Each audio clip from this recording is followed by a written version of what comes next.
ചിറക്കൽ രാജവംശം, അതിൻ്റെ പൂർവ്വരൂപമായിരുന്ന ഏഴിമല രാജവംശം, ഇവരുടെ കാലഘട്ടത്തിൽ ഇവർ തന്നെയാണ് കേരളത്തിലേക്ക് അല്ലെങ്കിൽ മലനാട്ടിലേക്ക് 64 നമ്പൂതിരി ഗോത്രങ്ങളെ കൊണ്ടുവന്നത്.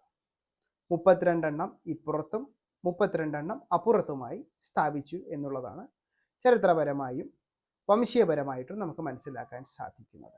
ഇവർ വന്നപ്പോൾ കൂടുതൽ പുരുഷന്മാരും കുറച്ച് സ്ത്രീകളുമായിട്ടാണ് വന്നത്.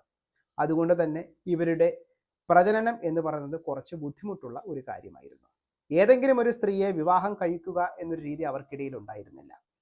ഇവർ വിവാഹം കഴിക്കണമെങ്കിൽ അസഗോത്രരെയും അസപിണ്ഡരെയും സവേദിയരെയും സസൂത്രരെയും വേണം വിവാഹം കഴിക്കുവാൻ. അസപിണ്ഡ എന്ന് പറയുമ്പോൾ കല്യാണം കഴിക്കുവാൻ വേണ്ടി പോകുന്ന സ്ത്രീയും പുരുഷനും തമ്മിൽ അമ്മ വഴി രക്തബന്ധം ഉണ്ടാകാൻ പാടില്ല. അസഗോത്രർ എന്ന് പറയുമ്പോൾ രണ്ടുപേരും ഒരേ ഗോത്രത്തിൽ ആകുവാൻ പാടുള്ളതല്ല. ഒരാൾ ഭരദ്വാജ ഗോത്രമാകുമ്പോൾ മറ്റൊരാൾ കശ്യപ ഗോത്രമാകണം. ഇതാണ് അസഗോത്രർ എന്ന് പറയുന്നത്.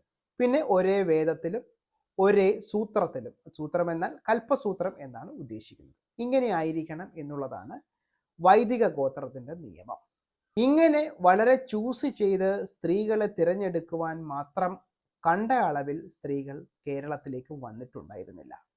അതുകൊണ്ട് അവർ ഒരു തീരുമാനമെടുത്തു. കേരളത്തിലേക്ക് കടന്ന ബ്രാഹ്മണരിലെ മൂത്ത ജ്യേഷ്ഠൻ വിവാഹം കഴിക്കട്ടെ. ഇളയ ആൾ, അതായത് കനിഷ്ഠൻ അല്ലെങ്കിൽ അപ്പൻ എന്ന് പറയുന്ന നമ്പൂതിരി അല്ലെങ്കിൽ ബ്രാഹ്മണൻ, അവർക്ക് സംബന്ധം ആകാം. കാരണം അത്ര കണ്ട് സ്ത്രീകൾ ഉണ്ടായിരുന്നില്ല. അങ്ങനെ അവർ ഇവിടെ ഉണ്ടായിരുന്ന കാട്ടുവാസികളായ ബ്രാഹ്മണന്മാർ, നായകൻ എന്ന് പേര് കൊടുത്ത ആദിവാസികൾ, ഗിരിവാസികൾ, കാട്ടുവാസികൾ ആയിരുന്ന ഈ നായന്മാരുടെ അച്ചികളുമായി സംബന്ധത്തിൽ ഏർപ്പെട്ടു. ഇങ്ങനെയാണ് സംബന്ധം എന്ന ഒരു സംഭവം ഉണ്ടായത്.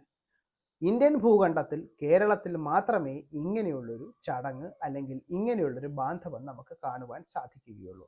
ഇതിൻ്റെ പ്രധാന കാരണം ഇതാണ് എന്ന് ഇനിയെങ്കിലും ആളുകൾ മനസ്സിലാക്കുക.